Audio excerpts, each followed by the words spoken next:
Bienvenue. Installez-vous confortablement, fermez les yeux, et laissez votre corps se détendre complètement. Ce soir, nous allons explorer ensemble le monde fascinant des fusées, ces magnifiques machines qui défient la gravité et portent l'humanité vers les étoiles. Laissez chaque fait, chaque détail, vous bercer doucement vers un sommeil profond et réparateur. Il n'y a rien d'urgent, rien à faire. Simplement écouter, respirer, et se laisser porter par les mots. Les fusées sont parmi les inventions les plus remarquables de l'humanité. Elles représentent des siècles de curiosité, d'ingéniosité et de rêve. Chaque détail que nous allons explorer ce soir est une invitation à vous laisser glisser plus profondément dans la relaxation. Votre corps devient de plus en plus lourd, de plus en plus détendu, tandis que votre esprit voyage librement parmi les étoiles. La propulsion par réaction est le principe fondamental qui permet à une fusée de voler. Selon la troisième loi de Newton, pour chaque action il y a une réaction égale et opposée. Lorsqu'une fusée éjecte des gaz à grande vitesse vers le bas, ces gaz poussent la fusée vers le haut. C'est un principe d'une simplicité élégante qui cache une complexité extraordinaire d'ingénierie. Pensez à cela un instant, la même force qui vous permet de nager en poussant l'eau vers l'arrière pour avancer, propulse également des engins spatiaux à travers le vide de l'espace. Les premières fusées de l'histoire humaine étaient des inventions chinoises. Vers le Xe siècle après Jésus-Christ, des artificiers chinois de la dynastie Song découvrirent que la poudre noire, enfermée dans un tube de bambou ouvert à une extrémité, pouvait propulser ce tube dans les airs. Ces premiers engins n'étaient pas destinés à l'exploration spatiale, bien sûr, mais à des usages militaires et festifs. Les feux d'artifice que vous admirez peut-être lors des célébrations du Nouvel An ou du 14 juillet descendent en ligne directe de ces premières expériences chinoises avec la propulsion par réaction. Au XIIIe siècle, les Mongols utilisaient déjà des flèches-fusées dans leurs campagnes militaires, ayant adopté la technologie chinoise et la propageant à travers leur vaste conquête. L'Europe découvrit progressivement cette technologie, et au XIVe siècle, les premières fusées militaires européennes faisaient leur apparition sur les champs de bataille. Ces engins étaient souvent peu précis, mais leur effet psychologique sur les adversaires était considérable. Respirez profondément. Sentez votre poitrine se soulever doucement, puis redescendre. Chaque respiration vous rapproche d'un sommeil paisible et profond. Continuons notre voyage à travers l'histoire des fusées. Au XIXe siècle, un officier britannique du nom de William Congreve développa des fusées militaires qui portaient son nom. Les fusées Congreve étaient utilisées par l'armée britannique dans de nombreux conflits, notamment lors des guerres napoléoniennes et de la guerre de 1812 contre les États-Unis. Ce sont ces fusées qui ont inspiré la ligne célèbre de l'hymne national américain, The Star-Spangled Banner, qui mentionne The Rocket's Red Glare, la lueur rouge des fusées. Il est fascinant de penser que la technologie des feux d'artifice chinois du Moyen-Âge se retrouve ainsi immortalisée dans l'hymne national d'un pays qui n'existait pas encore lors de leur invention. Konstantin Eduardovitch Tsiolkovsky est souvent appelé le père de l'astronautique théorique. Cet instituteur russe sourd, né en 1857, consacra sa vie à réfléchir aux voyages spatiaux bien avant que cela ne semble possible. En 1903, il publia un article fondateur intitulé L'exploration de l'espace cosmique par des engins à réaction, dans lequel il exposait les bases mathématiques des voyages spatiaux. Son équation, connue sous le nom d'équation de Tsiolkovsky, décrit la relation entre la vitesse d'une fusée, la vitesse d'éjection des gaz et les masses de propergol et de la fusée vide. C'est une équation d'une importance capitale qui reste au cœur de la conception des fusées modernes. Tsiolkovsky imagina également les fusées à étages, les vaisseaux spatiaux habitables, et même la nécessité de produire de l'oxygène à bord pour les voyages de longue durée. Tout cela dans sa petite maison à Kalouga, en Russie, sans laboratoire ni financement, armé seulement de son intelligence remarquable et de sa passion pour les étoiles. Il mourut en 1935, avant de voir ses rêves se réaliser, mais son travail avait posé les fondations théoriques de toute l'exploration spatiale à venir. Votre corps se détend davantage à chaque respiration. Vos membres sont lourds, agréablement lourds, comme si vous vous enfonciez doucement dans votre lit, soutenu et en sécurité. Continuez à respirer lentement, régulièrement. Robert Hutchins Goddard est un autre géant de l'histoire des fusées. Cet ingénieur américain né en 1882 fut le premier à concevoir, construire et lancer une fusée à propergol liquide. Le 16 mars 1926, dans un champ enneigé à Auburn, dans le Massachusetts, Goddard lança sa première fusée à carburant liquide. Elle s'éleva d'environ 2,5 mètres et parcourut une distance horizontale d'environ 56 mètres avant de s'écraser dans un champ de chou-fleurs. Ce vol de 2 secondes et demie peut sembler dérisoire, mais il représentait un bond en avant extraordinaire pour l'humanité, comparable au premier vol des frères Wright 23 ans plus tôt. Goddard travailla pendant des décennies sur ces fusées, souvent seul ou avec une toute petite équipe. Financé en partie par le Smithsonian Institution et par l'aviateur Charles Lindbergh qui croyait en son travail. Il fit de nombreuses avancées techniques, notamment le développement du refroidissement par régénération des chambres de combustion, les gyroscopes pour la stabilisation en vol, et les systèmes de direction par gyrovanie des tuyères. Malheureusement, Goddard était très secret concernant ses travaux, craignant que ses idées ne lui soient volées, ce qui limita la diffusion de ses découvertes à ses contemporains. En Allemagne, pendant les années 1930, une société d'amateurs de fusées appelée Verein für Raumschifffahrt, ou Association pour la navigation spatiale, développait activement ses propres fusées. Parmi ses membres se trouvait un jeune homme passionné du nom de Werner von Braun. Ce groupe d'enthousiastes lança de nombreuses fusées expérimentales aux environs de Berlin, attirant l'attention de l'armée allemande qui voyait dans les fusées une arme potentielle non couverte par les restrictions du traité de Versailles sur l'artillerie. Le programme de fusée militaire allemand qui en résulta mena au développement du V2, ou Vergeltungswaffe 2, arme de représailles numéro 2. Le V2 était une fusée balistique remarquable pour son époque. Elle atteignait une altitude de près de 90 km, dépassant ainsi la limite de l'espace selon certaines définitions, à une vitesse de près de 5500 km/h. Des milliers de V2 furent tirés sur l'Angleterre et d'autres cibles en Europe à la fin de la Seconde Guerre mondiale, causant d'importants dégâts et des milliers de morts. Laissez votre mâchoire se détendre. Laissez tomber légèrement vos épaules. Sentez la tension quitter votre corps comme l'eau s'écoule d'un bain. Vous êtes en sécurité, confortable, et vous glissez progressivement vers un sommeil profond et réparateur. À la fin de la guerre, les deux superpuissances émergentes, les États-Unis et l'Union soviétique, se ruèrent pour capturer les scientifiques, les ingénieurs, les plans et les stocks de matériaux du programme allemand de fusées. L'opération américaine s'appelait Opération Paperclip, et elle permit aux États-Unis de recruter plus d'une centaine de spécialistes allemands, dont Werner von Braun lui-même.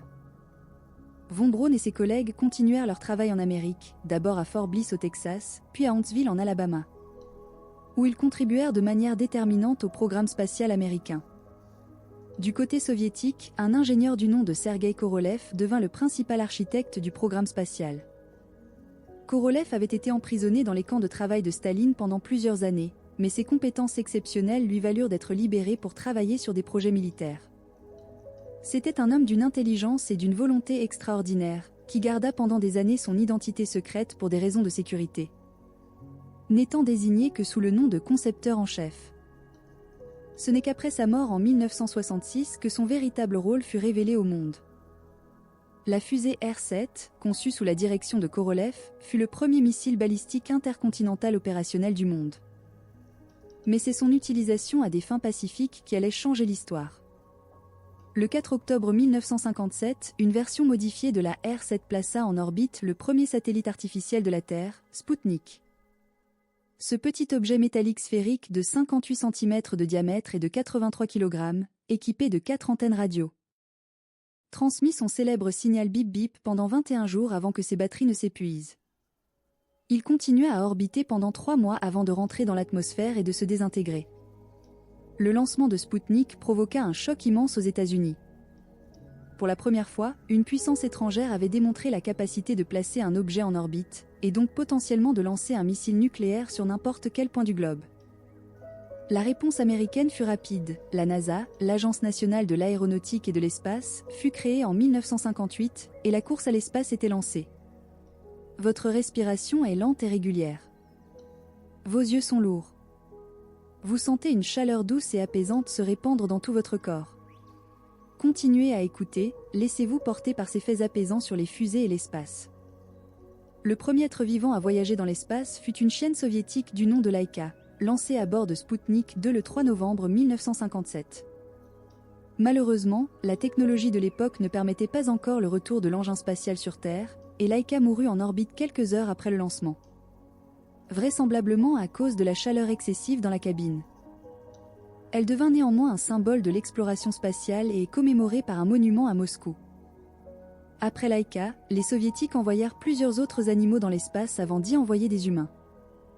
Les chiennes Belka et Strelka furent les premières à revenir vivantes de l'orbite, en août 1960. Strelka eut plus tard des chiots, et l'un d'eux, Pushinka, fut offert par Nikita Khrouchtchev à la famille Kennedy. Des descendants de cette chienne vivent peut-être encore aujourd'hui, quelque part aux États-Unis, portant dans leur gène l'héritage de l'ère spatiale. Le 12 avril 1961 est une date qui changea le monde. Ce jour-là, un jeune officier de l'aviation soviétique du nom de Yuri Alexeïevitch Gagarin fut propulsé dans l'espace à bord du vaisseau Vostok 1. En 108 minutes, il effectua une orbite complète de la Terre, devenant ainsi le premier être humain à voyager dans l'espace. Sa phrase célèbre « Zemlya Sinyaya et Takaya Krasivaya » La Terre est bleue et tellement belle, reste l'une des déclarations les plus poétiques et les plus profondes de l'ère spatiale. Gagarin était un homme d'une personnalité exceptionnelle, courageux, charismatique et d'un optimisme communicatif. Il était issu d'une famille paysanne modeste de la région de Smolensk et avait su s'élever grâce à son intelligence et à sa détermination. Après son vol historique, il devint l'un des hommes les plus célèbres du monde, parcourant de nombreux pays pour représenter l'Union soviétique. Il mourut tragiquement en 1968 dans l'accident d'un avion d'entraînement, à seulement 34 ans. Fermez les yeux plus profondément. Laissez les images de l'espace remplir doucement votre esprit. Des étoiles lointaines, des planètes silencieuses, le vaste et serein cosmos qui s'étend à l'infini. Vous êtes en sécurité ici, dans votre lit confortable, tandis que votre esprit vagabonde paisiblement parmi les étoiles. La première femme dans l'espace fut Valentina Tereshkova, une ouvrière soviétique du textile et parachutiste amateur, qui effectua son vol à bord de Vostok 6 en juin 1963. Elle orbita autour de la Terre 48 fois en 70 heures, passant plus de temps dans l'espace que tous les astronautes américains combinés jusqu'à ce moment. Tereshkova est une personnalité hors du commun. Fille d'un soldat mort à la guerre, elle avait défié les conventions sociales de son époque pour s'imposer dans un domaine dominé par les hommes. Elle est aujourd'hui encore respectée comme pionnière et icône de son pays. Les États-Unis répondirent à l'envoi de Gagarine dans l'espace en lançant leur propre programme spatial habité. Le 20 mai 1961, le président John F. Kennedy prononça devant le Congrès américain l'un des discours les plus ambitieux de l'histoire politique. Il s'engageait à envoyer un homme sur la Lune et à le ramener sain et sauf sur Terre avant la fin de la décennie. Cet objectif audacieux mobilisa les ressources intellectuelles, financières et industrielles d'une nation tout entière. Le programme Mercury, suivi du programme Gemini, permit aux États-Unis d'accumuler l'expérience et les techniques nécessaires au voyage lunaire. Les astronautes apprirent à effectuer des sorties dans l'espace, des rendez-vous et des amarrages orbitaux, et des vols de longue durée. Chaque mission était une étape soigneusement planifiée sur la route de la Lune. La fusée Saturne V qui porta les astronautes du programme Apollo vers la Lune reste à ce jour la plus grande et la plus puissante fusée jamais lancée avec succès. Haute de 110 mètres, soit environ la hauteur d'un immeuble de 36 étages, et pesant plus de 2 900 000 kg au décollage. Elle produisait une poussée de 35 millions de newtons, soit l'équivalent de 160 avions de combat décollant simultanément. Son rugissement au décollage pouvait être entendu à des centaines de kilomètres à la ronde, et son sillage de feu et de fumée était visible à des distances encore plus grandes. La Saturne V était composée de 3 étages. Le premier étage, SIC, propulsait la fusée des premières secondes jusqu'à environ 60 km d'altitude en seulement 2 minutes et 30 secondes, consumant quelques 2 millions de litres de propergol. Le deuxième étage, S2, prenait le relais et portait la fusée jusqu'à environ 185 km d'altitude. Le troisième étage, SIVB, plaçait le vaisseau en orbite terrestre basse puis, après une vérification de tous les systèmes, allumait ses moteurs une seconde fois pour l'injection translunaire, accélérant le vaisseau jusqu'à la vitesse nécessaire pour s'échapper de l'attraction terrestre et rejoindre la Lune. Sentez votre corps s'alourdir agréablement. Vos paupières sont de plomb. Chaque respiration vous emporte un peu plus loin dans le doux pays du sommeil. Les faits que vous entendez sont comme des étoiles dans un ciel nocturne, belles à contempler mais qui ne demandent aucun effort. Le 20 juillet 1969, le module lunaire Eagle se posa sur la surface de la Lune, dans une plaine basaltique appelée la mer de la Tranquillité. Neil Armstrong descendit l'échelle du module et posa le pied sur le sol lunaire, prononçant ces mots désormais immortels : « C'est un petit pas pour l'homme. Un grand bond pour l'humanité. » Quelques instants plus tard, Buzz Aldrin le rejoignit, et les deux astronautes passèrent 2h21 à la surface de la Lune, collectant des échantillons de roches et de sol, installant des instruments scientifiques et plantant un drapeau américain. Michael Collins, le troisième membre de l'équipage d'Apollo 11, attendait seul dans le module de commande Columbia en orbite lunaire. Chaque fois qu'il passait derrière la Lune, il perdait tout contact radio avec la Terre et se retrouvait dans un isolement absolu. Plus loin de tout autre être humain que personne ne l'avait jamais été dans l'histoire. Il a décrit ces moments comme profondément calmes et paisibles plutôt qu'angoissants. Au total, 12 astronautes américains marchèrent sur la Lune entre 1969 et 1972, dans le cadre du programme Apollo. Ils rapportèrent sur Terre plus de 382 kg d'échantillons lunaires qui sont encore étudiés par les scientifiques aujourd'hui. Ces roches, vieilles de plusieurs milliards d'années, nous ont appris énormément sur l'histoire du système solaire et sur les origines de notre propre planète. Les propergols utilisés dans les fusées sont fascinants d'un point de vue chimique. Les premières fusées de Goddard utilisaient de l'essence comme carburant et de l'oxygène liquide comme comburant. La fusée Saturne V utilisait du kérosène hautement raffiné, appelé RP1, dans son premier étage, et de l'hydrogène liquide dans ses deuxième et troisième étages, tous avec de l'oxygène liquide. L'hydrogène liquide est à la fois le carburant qui produit la plus grande quantité d'énergie par kilogramme et le carburant le plus difficile à manipuler. Car il doit être maintenu à une température de moins 253 degrés Celsius, soit seulement 20 degrés au-dessus du zéro absolu. Votre conscience dérive doucement, comme un nuage dans un ciel de fin d'été. Les pensées du quotidien s'estompent, remplacées par la paix sereine de l'espace infini. Continuez à respirer profondément, lentement, régulièrement. Les moteurs fusées fonctionnent dans le vide de l'espace, contrairement aux moteurs à réaction conventionnels qui ont besoin de l'oxygène de l'atmosphère terrestre. C'est pourquoi les fusées doivent emporter à la fois leur carburant et leur comburant. Cette nécessité représente l'une des principales contraintes de la conception des fusées, car les propergols constituent la grande majorité de la masse au décollage. Dans le cas de la Saturne V, plus de 85% de la masse totale était constituée de propergols. L'équation de Tsiolkovsky, que nous avons mentionnée plus tôt, rend compte de cette contrainte de manière élégante.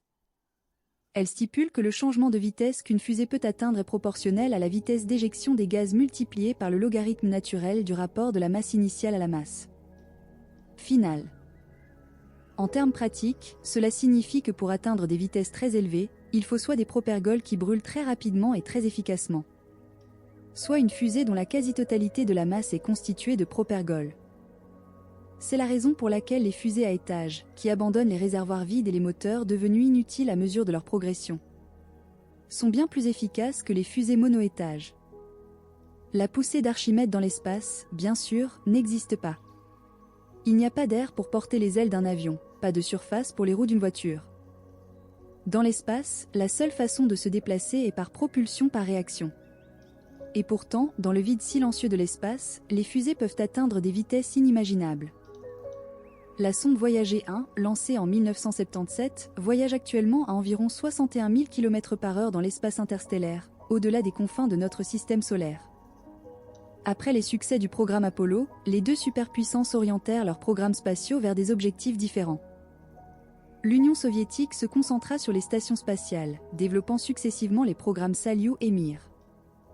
Mir, qui signifie à la fois paix et monde en russe, fut lancé en 1986 et resta en service pendant 15 ans, établissant des records d'endurance pour les cosmonautes à bord.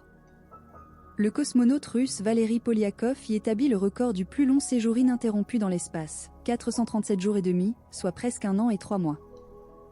Les États-Unis, pour leur part, développèrent la navette spatiale, un engin réutilisable conçu pour réduire le coût des lancements en récupérant le vaisseau spatial proprement dit.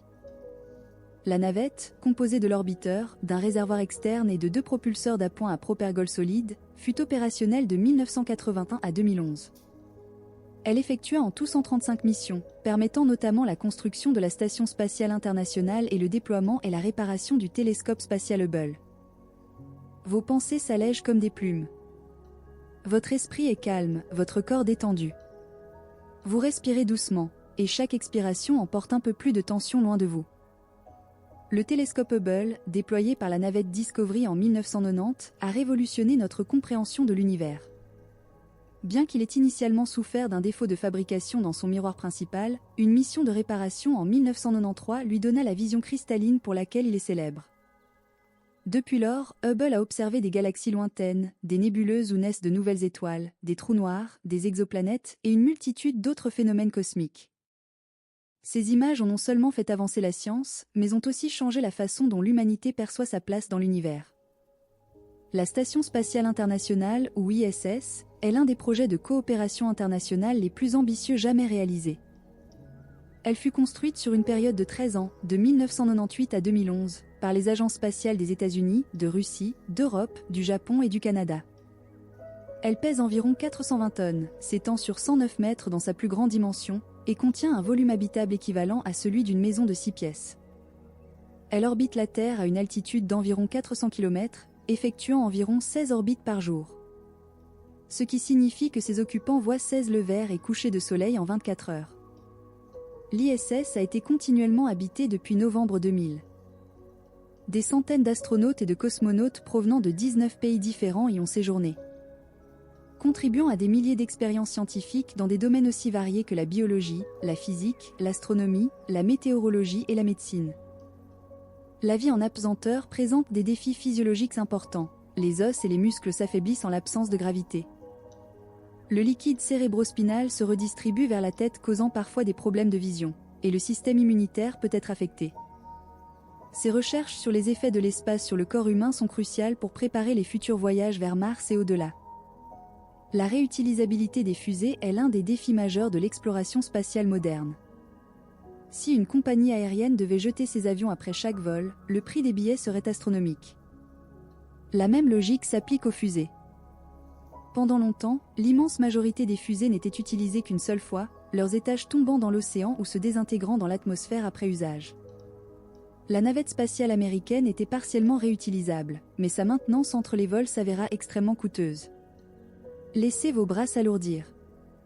Laissez vos jambes s'alourdir. Votre corps entier est lourd, détendu, immobile. Vous n'avez rien à faire, nulle part où aller. Simplement glissez doucement vers le sommeil. C'est la compagnie SpaceX, fondée par l'entrepreneur Elon Musk en 2002, qui a révolutionné l'industrie spatiale en développant des fusées réutilisables capables d'atterrir sur leur propre moteur après avoir largué leur charge utile.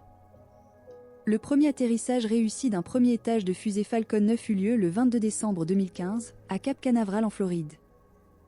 Un engin qui avait décollé quelques minutes plus tôt revenait se poser debout sur ses jambes d'atterrissage, comme dans un film de science-fiction. Depuis lors, des centaines de premiers étages de Falcon 9 ont été récupérés et réutilisés, réduisant considérablement le coût des lancements. SpaceX a également développé la fusée Falcon Heavy, composée essentiellement de 3 premiers étages de Falcon 9 attachés ensemble, qui peut placer 63 tonnes en orbite basse terrestre. Son vol inaugural en février 2018 fut mémorable à plus d'un titre. Non seulement ces 2 propulseurs latéraux atterrirent simultanément sur leurs pas de tir respectifs en un balai parfaitement synchronisé, mais sa charge utile de démonstration était la voiture personnelle d'Elon Musk, une Tesla Roadster rouge, pilotée par un mannequin en combinaison spatiale que l'on surnomma Starman. Cette voiture orbite encore aujourd'hui autour du Soleil. La fusée la plus puissante actuellement en développement est la Starship de SpaceX. Il s'agit d'un engin entièrement réutilisable en 2 étages, le vaisseau spatial proprement dit, appelé Starship, et le super lot lanceur, appelé Super Heavy. Ensemble, ils atteignent une hauteur d'environ 120 mètres, soit plus que la Saturn V, et la poussée combinée de leur moteur Raptor à l'allumage est d'environ 70 MW, soit environ 2 fois celle de la Saturn V. Le Starship est conçu pour transporter des centaines de tonnes de charge utile, ou des dizaines de passagers, vers la Lune, Mars et au-delà. D'autres compagnies spatiales privées se sont également développées ces dernières années. Blue Origin, fondée par Jeff Bezos, développe le lanceur lourd New Glenn et la petite fusée suborbitate New Shepard destinée au tourisme spatial. Rocket Lab, une compagnie néo-zélandaise, a développé la fusée Electron, conçue pour lancer de petits satellites en orbite à un coût réduit. Virgin Galactic développe un véhicule de tourisme spatial suborbital, Spaceship Two, qui est largué par un avion porteur à haute altitude avant d'allumer ses propres moteurs. Permettez à votre conscience de se dissoudre doucement dans la paix du sommeil. Les mots continuent de couler doucement, comme un ruisseau dans la nuit, vous berçant, vous accompagnant vers les doux rêves. Les moteurs des fusées modernes sont des merveilles d'ingénierie. Le moteur Raptor de SpaceX, qui équipe la Starship, fonctionne avec un mélange de méthane liquide et d'oxygène liquide dans un cycle dit à flux complet à double étage de combustion, qui est l'un des cycles thermodynamiques les plus efficaces jamais utilisés dans un moteur fusée. La chambre de combustion de ce moteur fonctionne à une pression d'environ 300 bars, soit environ 300 fois la pression atmosphérique au niveau de la mer. À titre de comparaison, la pression dans un pneu de voiture est d'environ 2 à 3 bars. Le moteur RS-25, qui propulsa l'orbiteur de la navette spatiale américaine, est souvent cité comme l'un des moteurs de fusée les plus fiables et les plus performants jamais construits. Chaque navette était équipée de 3 RS-25, et ces moteurs fonctionnaient pendant environ 8 minutes et demie à chaque lancement, produisant une poussée combinée de 5,4 millions de newtons. Après chaque mission, les moteurs étaient démontés, inspectés et révisés avant d'être réutilisés. Au total, les RS-25 ont fonctionné pendant plus de 1 million de secondes cumulées sans incident majeur. Ces mêmes moteurs, légèrement modifiés, équipent aujourd'hui le Space Launch System, le nouveau grand lanceur de la NASA. Les propulseurs d'appoint à propergol solide, ou SRB, utilisés sur la navette spatiale et sur d'autres lanceurs, fonctionnent sur un principe différent des moteurs à propergol liquide. Le carburant et le comburant sont mélangés dans un composé solide, semblable à du caoutchouc, qui brûle une fois allumé. L'avantage des propulseurs solides est leur simplicité relative et leur densité énergétique élevée. L'inconvénient majeur est qu'une fois allumés, ils ne peuvent pas être éteints ni leur poussée modulée. C'est cette caractéristique qui rendit la tragédie de la navette Challenger en 1986 inévitable une fois que la joint d'étanchéité défaillante eut laissé s'échapper des gaz chauds du propulseur droit. Respirez. Profondément, lentement. Sentez votre ventre se soulever et descendre avec chaque respiration. Vous êtes détendu, en sécurité, confortable. Le sommeil vous attend avec patience, prêt à vous accueillir. La vitesse de première cosmique, qui est la vitesse minimale nécessaire pour maintenir une orbite à basse altitude terrestre, est d'environ 7 km 8 cents par seconde, soit environ 28 000 km par heure. Pour atteindre cette vitesse, une fusée doit accélérer progressivement tout au long de son ascension, surmontant à la fois la gravité terrestre et les frottements atmosphériques. La grande majorité de l'énergie dépensée par une fusée lors d'un lancement est consacrée non pas à s'élever en altitude, mais à acquérir la vitesse horizontale nécessaire pour rester en orbite. La vitesse de libération de la Terre, c'est-à-dire la vitesse à laquelle un objet doit voyager pour s'échapper complètement de l'attraction gravitationnelle terrestre sans assistance supplémentaire, est d'environ 11 km 200 par seconde, soit environ 40 000 km par heure. C'est cette vitesse que les missions Apollo devaient atteindre pour rejoindre la Lune. En comparaison, la vitesse du son dans l'air est d'environ 340 mètres par seconde, soit environ 1200 km par heure. Les fusées qui atteignent l'orbite terrestre voyagent donc à environ 23 fois la vitesse du son. Le vide de l'espace n'est pas tout à fait vide. Il contient des particules de poussière interplanétaire, des atomes et des ions épars, des photons de lumière et de rayonnement solaire, et les particules chargées qui constituent le vent solaire. Ce milieu raréfié est cependant suffisamment ténu pour que les engins spatiaux s'y déplacent pratiquement sans friction, maintenant leur vitesse presque indéfiniment. C'est ce qui permet à des sondes comme Voyager 1 et Voyager 2 de continuer leur voyage loin dans l'espace interstellaire plus de 40 ans après leur lancement, sans jamais nécessiter de propulsion supplémentaire. Les soupapes cryogéniques, les turbopompes, les régulateurs de pression, les systèmes de contrôle de vol, chaque élément d'une fusée est soumis à des contraintes extrêmes. Pendant le décollage, les vibrations peuvent atteindre des niveaux suffisants pour détruire des équipements non renforcés. Les températures varient de plusieurs milliers de degrés dans la chambre de combustion à moins 250 degrés Celsius dans les réservoirs de propergol cryogénique. Et ces extrêmes peuvent se trouver à seulement quelques centimètres les uns des autres. La pression dans les conduits d'alimentation peut être des centaines de fois supérieure à la pression atmosphérique. Laissez votre esprit vagabonder librement dans l'espace infini. Des galaxies lointaines émettent leur lumière depuis des milliards d'années, et cette lumière vous parvient doucement ce soir. Vous faites partie de cet univers immense et merveilleux, et en ce moment, vous êtes parfaitement en paix. Les propulseurs ioniques représentent une technologie de propulsion spatiale radicalement différente des moteurs chimiques classiques. Plutôt que de brûler du carburant, un propulseur ionique accélère des ions, c'est-à-dire des atomes chargés électriquement, en utilisant des champs électriques, et les éjecte à très grande vitesse pour générer une poussée. La poussée produite est extrêmement faible, souvent inférieure à 1 newton, ce qui est comparable au poids d'une petite pomme. Cependant, les propulseurs ioniques sont remarquablement efficaces et peuvent fonctionner pendant des mois ou des années, accumulant progressivement une vitesse considérable dans le vide de l'espace. La sonde Dawn, lancée par la NASA en 2007, fut propulsé par des moteurs ioniques sur un voyage de plusieurs milliards de kilomètres qui l'amena successivement en orbite autour de l'astéroïde Vesta puis autour de la planète naine Cérès, dans la ceinture d'astéroïdes entre Mars et Jupiter. Au total, ces moteurs ioniques fonctionnèrent pendant plus de 5000 heures et accélérèrent la sonde d'environ 11 km par seconde. La même manœuvre avec des propulseurs chimiques conventionnels aurait nécessité une quantité de carburant beaucoup trop grande pour être pratique.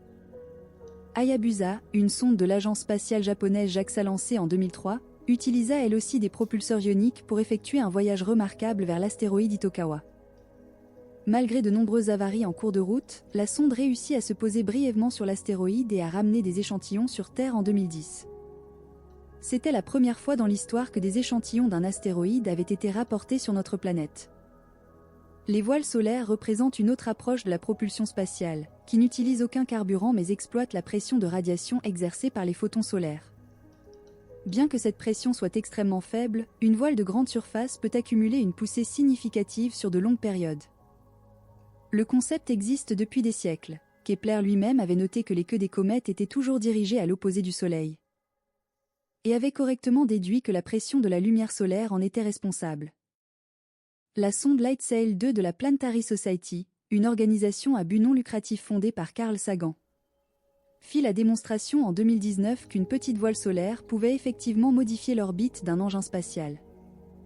Plus récemment, le projet Breakthrough Starship ambitionne d'envoyer de minuscules sondes vers Alpha Centauri, l'étoile la plus proche de notre Soleil, propulsées par de puissants lasers terrestres qui pousseraient des voiles ultra fines à une fraction significative de la vitesse de la lumière. Votre souffle est régulier, calme, profond. Vos muscles sont détendus, vos pensées légères comme des plumes dans un ciel étoilé. Laissez-vous glisser plus profondément dans le repos. La rentrée atmosphérique est l'un des moments les plus critiques de tout vol spatial habité. Lorsqu'un engin spatial revient de l'espace, il entre dans l'atmosphère à des vitesses proches de 28 000 km/h pour les missions en orbite basse, ou même 40 000 km/h ou plus pour les missions lunaires. À ces vitesses, la friction avec les molécules d'air crée une chaleur intense qui peut porter la surface de l'engin à des températures de plusieurs milliers de degrés Celsius. Pour protéger les astronautes, les ingénieurs ont développé des boucliers thermiques qui absorbent ou réfléchissent cette chaleur. Les capsules Mercury, Gemini et Apollo utilisaient un bouclier ablatif, c'est-à-dire un matériau qui se vaporise progressivement lors de la rentrée, emportant avec lui la chaleur et protégeant la structure sous-jacente. La navette spatiale utilisait des tuiles en silice de très faible densité, capables de dissiper la chaleur si rapidement qu'on pouvait les tenir en main quelques secondes après les avoir retirées d'un four sans se brûler. La capsule Orion de la NASA, conçue pour les futurs voyages vers la Lune et potentiellement vers Mars, utilise un bouclier thermique en AFQUA, un matériau composite à base de résine époxyde et de microballons de verre, coulé directement sur le bouclier. Ce matériau, développé à l'origine pour les missions Apollo, a été amélioré et modernisé pour Orion. Le bouclier thermique d'Orion, d'un diamètre d'environ 5 mètres, est le plus grand jamais fabriqué. Les missions Mars de l'histoire spatiale présentent un défi particulier de rentrée atmosphérique. L'atmosphère de Mars est environ 100 fois moins dense que celle de la Terre, ce qui signifie qu'un bouclier thermique seul ne peut pas suffire à ralentir suffisamment un engin spatial de grande taille. Les rovers Spirit, Opportunity et Curiosity ont tous utilisé une combinaison de boucliers thermiques, de parachutes et de rétrofusées pour atterrir. Le système d'atterrissage de Curiosity, appelé grue aérienne ou Skycrane, était particulièrement impressionnant.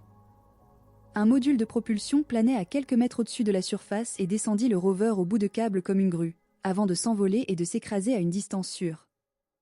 Imaginez la paix de l'espace. Le silence absolu, la beauté des étoiles innombrables, la courbe majestueuse de notre planète bleue vue de là-haut. Laissez cette image sereine emplir votre esprit et vous emporter vers le sommeil. Le programme Artemis de la NASA a pour objectif de retourner des humains sur la Lune pour la première fois depuis 1972. Le premier vol de la fusée Space Launch System, ou SLS, eut lieu en novembre 2022. Emmenant la capsule Orion sans équipage sur une trajectoire qui l'amena au plus près de la surface lunaire avant de la ramener sur Terre. Ce vol, appelé Artemis, fut un succès retentissant, démontrant les capacités du nouveau système de transport spatial américain. La fusée SLS est partiellement fondée sur la technologie de la navette spatiale. Ces 4 moteurs RS-25 sont des versions modifiées des moteurs qui propulsèrent la navette pendant 30 ans. Et ces deux propulseurs d'appoint à propergol solide sont dérivés des SRB de la navette, mais plus longs et plus puissants. La SLS peut placer jusqu'à 27 tonnes sur une trajectoire translunaire dans sa configuration de base. Et jusqu'à 45 tonnes dans sa configuration la plus puissante avec l'ajout d'un second étage amélioré.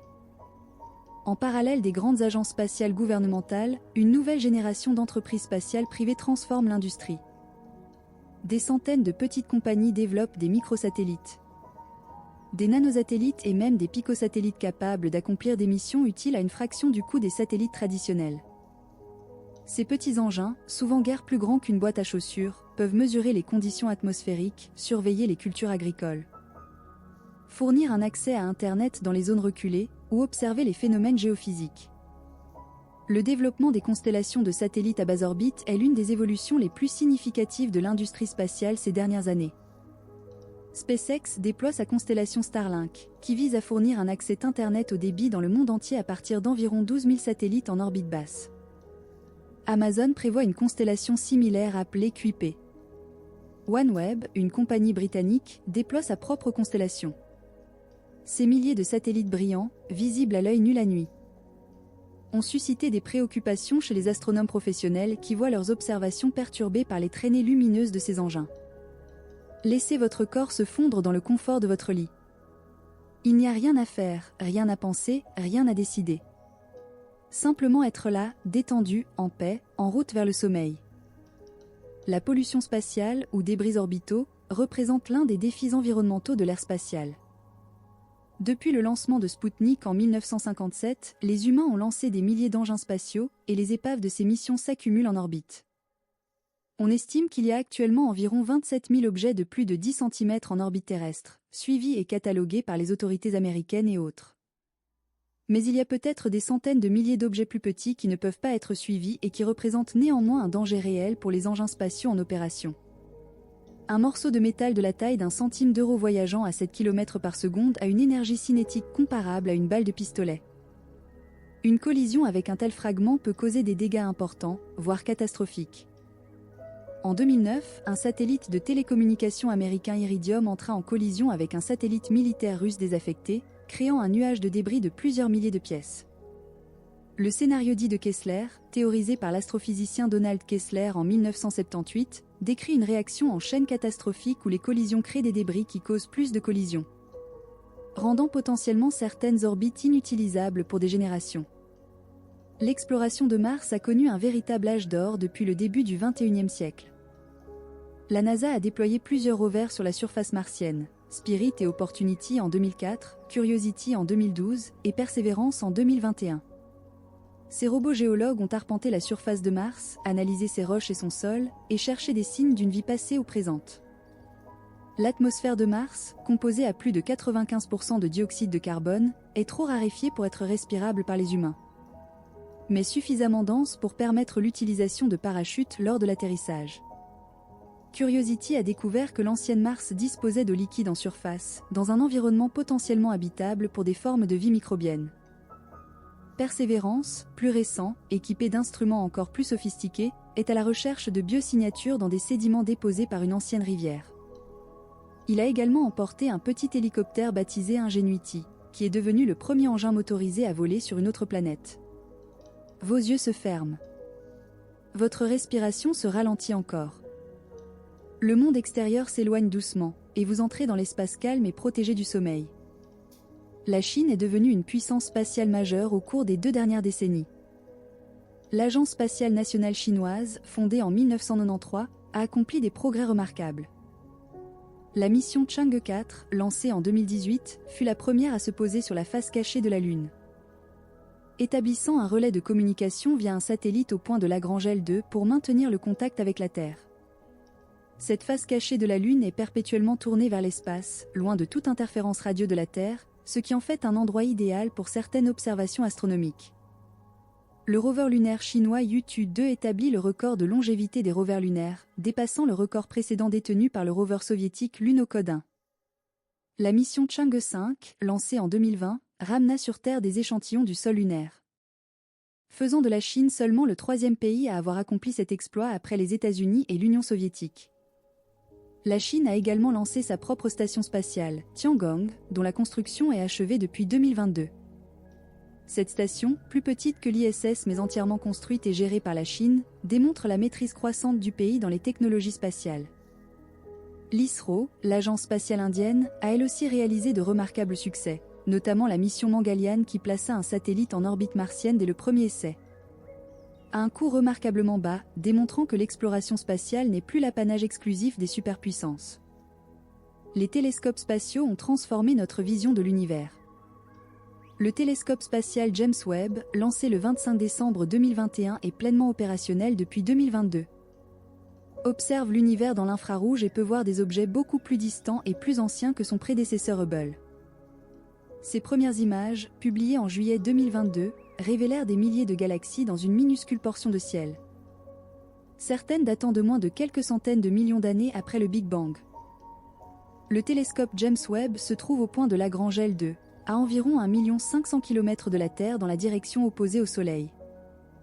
À cette position, il reste toujours dans l'ombre de la Terre, ce qui est important car son miroir principal, d'un diamètre de 6,50 m, doit être maintenu à une température d'environ moins 200 degrés Celsius pour fonctionner. Il est protégé par un écran thermique de la taille d'un court de tennis qui le maintient à cette température malgré la chaleur du Soleil. Laissez les images du cosmos vous bercer. Des galaxies en spirale tournant lentement dans le vide, des nébuleuses colorées où naissent de nouvelles étoiles, des trous noirs massifs au cœur des galaxies. L'univers est vaste, mystérieux, et d'une beauté qui dépasse l'imagination. Et vous, confortablement installé dans votre lit, vous êtes une partie de cet univers merveilleux.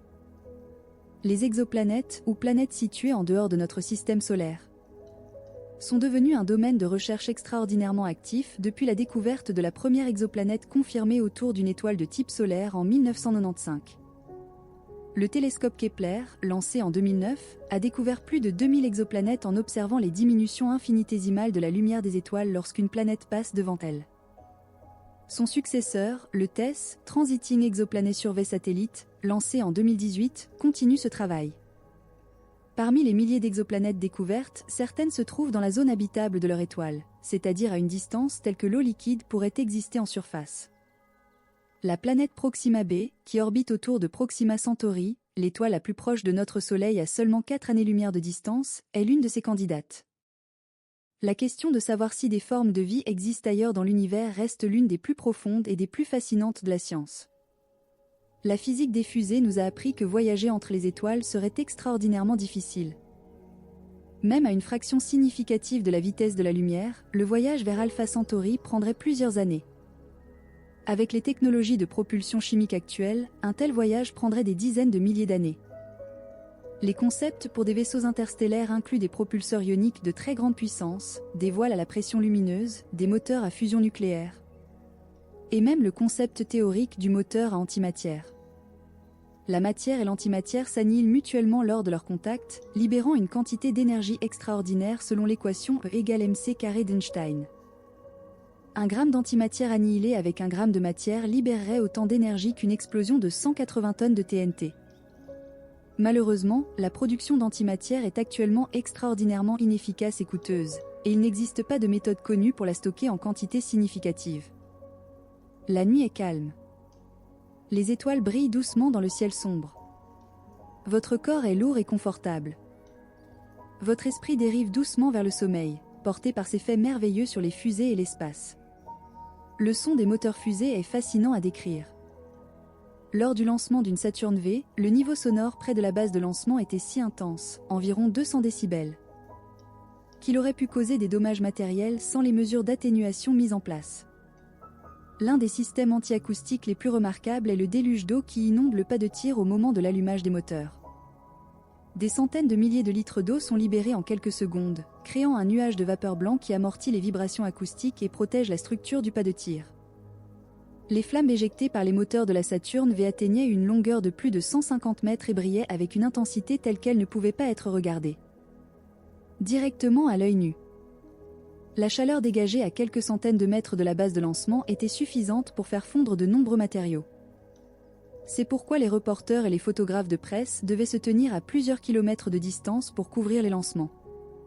Et pourquoi de nombreux astronautes ont décrit le décollage comme l'expérience la plus intense de leur vie. Les astronautes qui voyagent vers la Lune ou vers la Station spatiale internationale subissent des forces d'accélération considérables lors du décollage. Au maximum de l'accélération, ils peuvent ressentir jusqu'à 3 fois leur poids normal, ce qui rend difficile de lever les bras et donne la sensation d'être écrasé dans son siège. Pour se préparer à ces forces, les astronautes s'entraînent dans des centrifugeuses capables de simuler des accélérations allant jusqu'à 9 g, soit 9 fois la gravité normale. À ces niveaux, le corps humain peut subir des dommages si l'exposition dure plus que quelques secondes. La sécurité est une préoccupation constante dans les programmes spatiaux. L'histoire de l'exploration spatiale est jalonnée de tragédies qui ont coûté la vie à des astronautes et des cosmonautes courageux. 3 astronautes américains, Buzz Grissom, Ed White et Roger Chaffee, périrent dans un incendie lors d'un test au sol d'Apollo en janvier 1967. L'atmosphère pure d'oxygène à haute pression utilisée dans la capsule à l'époque alimenta un incendie qui se propagea en quelques secondes, et la trappe d'accès, qui ne pouvait s'ouvrir que vers l'intérieur, ne put pas être ouverte avant qu'il soit trop tard. La catastrophe de la navette Challenger, le 28 janvier 1986, est l'une des tragédies les plus marquantes de l'histoire spatiale. 73 secondes après le décollage, la navette désintégra à une altitude de 15 km, tuant les 7 membres d'équipage dont Krista McAuliffe, une enseignante qui allait devenir la première civile dans l'espace. L'accident fut causé par la défaillance d'un joint torique dans le propulseur droit. Joint qui s'était fragilisé à cause des températures inhabituellement basses lors de la nuit précédant le lancement. Les ingénieurs qui connaissaient la fragilité de ces joints avaient tenté de retarder le lancement, mais leurs avertissements furent ignorés par les décideurs. La catastrophe de la navette Columbia, en février 2003, fut causée par un morceau de mousse isolante qui se détacha du réservoir externe lors du décollage et frappa le bord d'attaque de l'aile gauche de l'orbiteur, endommageant ses tuiles thermiques. Lors de la rentrée dans l'atmosphère, des gaz brûlants s'engouffrèrent dans la brèche et la chaleur intense désintégra l'aile puis l'ensemble de la navette au-dessus du Texas. Les 7 membres d'équipage périrent. Ces 2 catastrophes rappellent avec une acuité douloureuse les risques inhérents à l'exploration spatiale et la nécessité constante de vigilance et d'humilité face à la complexité des systèmes mis en œuvre. Les fusées à propergol solide utilisent un carburant qui ressemble à une gomme épaisse ou à de la résine solidifiée. La poudre propulsive dans les propulseurs d'appoint de la navette spatiale, par exemple, était un mélange d'aluminium finement pulvérisé comme carburant, de perchlorate d'ammonium comme comburant, et d'un liant polymère pour maintenir l'ensemble en forme solide. Ce mélange était coulé en sections dans les propulseurs, avec un profil de section transversale soigneusement conçu pour contrôler la vitesse de combustion et donc la pousser au cours du temps. La combustion d'un propulseur solide progresse depuis l'intérieur vers l'extérieur. La forme du canal central, qui peut être cylindrique, étoilé ou plus complexe, détermine la surface de combustion exposée à chaque instant et donc la poussée produite. Un canal en forme d'étoile, par exemple, expose une grande surface au début de la combustion puis progressivement moins de surface à mesure que la combustion avance, produisant une courbe de poussée décroissante dans le temps. Les ingénieurs peuvent ainsi programmer la poussée d'un propulseur solide en choisissant la forme appropriée du canal. Votre respiration est lente et profonde. Votre corps est complètement détendu. Vous êtes en sécurité, confortable, et vous glissez vers un sommeil profond et réparateur qui vous accordera tout le repos dont vous avez besoin. La chimie des propergols fusées est un domaine hautement spécialisé. Les ingénieurs cherchent des propergols qui produisent la plus grande vitesse d'éjection possible, ce qui est proportionnel à la température de combustion et à la masse moléculaire des gaz produits. L'hydrogène et l'oxygène produisent de l'eau lors de leur combustion, un composé de faible masse moléculaire qui est éjecté à grande vitesse. Ce qui explique pourquoi ce couple propulsif offre les meilleures performances spécifiques parmi les propergols chimiques courants. Des chercheurs explorent également des propergols encore plus énergétiques, comme les propergols à haute densité d'énergie ou les propergols gélifiés, qui combinent certains avantages des propergols liquides et des propergols solides. Les propergols gélifiés ont la densité des propergols solides mais peuvent être modulés en flux comme les propergols liquides, ce qui en fait des candidats intéressants pour certaines applications. Les propergols azotés, comme le monopropergol peroxyde d'hydrogène ou le mélange de monométhylhydrazine et de tétroxyde de diazoté, sont utilisés dans les systèmes de propulsion de précision car ils peuvent être stockés à température ambiante et allumés facilement. Les turbopompes des moteurs fusées à propergol liquide sont parmi les machines les plus puissantes au monde pour leur taille. La turbopompe à oxygène liquide du moteur F1 de la Saturn V, par exemple, délivrait environ 16 tonnes d'oxygène liquide par seconde et développait une puissance d'environ 55 000 chevaux, tout en ne pesant que quelques centaines de kilogrammes. Ces turbopompes tournent à des dizaines de milliers de tours par minute et sont soumises à des contraintes thermiques et mécaniques extrêmes. Le refroidissement des chambres de combustion est un défi engineering majeur. Les gaz dans la chambre de combustion d'un moteur à hydrogène-oxygène peuvent atteindre des températures de plus de 3500 degrés Celsius, bien au-delà du point de fusion de n'importe quel métal. Les parois de la chambre sont maintenues à des températures raisonnables grâce à la circulation de propergol froid dans des canaux minuscules gravés dans les parois. Un procédé appelé refroidissement par régénération, inventé par Goddard lui-même. Les étoiles lointaines clignotent doucement dans la nuit. L'univers s'étend à l'infini dans toutes les directions. Et vous, dans votre petit coin confortable de cet univers immense, vous glissez doucement, doucement vers le sommeil. La mission Mars Science Laboratory, qui transporta le rover Curiosity sur la planète rouge, est un exemple remarquable d'ingénierie spatiale. Le rover lui-même pèse près de 900 kg et dispose d'un laboratoire chimique miniaturisé capable d'analyser la composition des roches et du sol martien. Il est alimenté par une source d'énergie nucléaire appelée RTG, ou générateur thermoélectrique à radioisotope, qui utilise la chaleur produite par la désintégration radioactive du plutonium-238 pour générer de l'électricité. Ce type de source d'énergie, utilisé sur de nombreuses sondes spatiales depuis les années 1960, peut fonctionner pendant des décennies sans nécessité d'entretien. Le rover Perseverance, successeur de Curiosity, est encore plus sophistiqué. Il est équipé notamment d'un instrument appelé MOXIE, ou Mars Oxygen In Situ Resource Utilisation Expériment, qui peut extraire de l'oxygène de l'atmosphère martienne riche en dioxyde de carbone. C'est une démonstration à petite échelle d'une technologie qui pourrait un jour permettre de produire localement le carburant et l'oxygène nécessaires aux futures missions habitées sur Mars, évitant ainsi d'avoir à tout transporter depuis la Terre. L'utilisation des ressources in situ, ou ISRU, est une approche fondamentale pour rendre viable l'exploration et la colonisation de la Lune et de Mars. Sur la Lune, de la glace d'eau a été détectée dans les régions polaires permanemment à l'ombre. Cette glace pourrait être fondue et électrolysée pour produire de l'hydrogène et de l'oxygène, qui serviraient à la fois de carburant pour les fusées et d'oxygène pour respirer. Sur Mars, l'atmosphère riche en dioxyde de carbone pourrait être transformée en carburant méthane et en oxygène grâce à la réaction de Sabatier, qui combine le dioxyde de carbone avec de l'hydrogène pour produire du méthane et de l'eau. La terraformation de Mars, c'est-à-dire la transformation de son environnement pour le rendre habitable pour les humains sans équipement de protection, est un concept qui fascine les scientifiques et les rêveurs depuis des générations. Le projet nécessiterait d'épaissir l'atmosphère martienne, d'augmenter la température de surface et éventuellement de créer un océan. Certaines propositions incluent l'introduction massive de gaz à effet de serre dans l'atmosphère martienne, le bombardement de Mars avec des astéroïdes riches en eau pour apporter de l'eau supplémentaire, ou l'installation de grands miroirs orbitaux pour concentrer la lumière solaire sur les pôles martiens et libérer le dioxyde de carbone gelé. Votre esprit se détend complètement. Les pensées s'estompent. Il ne reste que la paix douce du sommeil qui approche. Continuez à respirer lentement, régulièrement, profondément. La gravité lunaire est environ un sixième de la gravité terrestre. Les astronautes Apollo décrivent la locomotion sur la Lune comme une expérience étrange et agréable. Leur combinaison spatiale lourde semblait beaucoup plus légère. Et ils pouvaient sautiller avec une aisance remarquable malgré leurs équipements encombrants. Certains ont décrit la sensation comme similaire à celle de marcher au fond d'une piscine, mais sans la résistance de l'eau.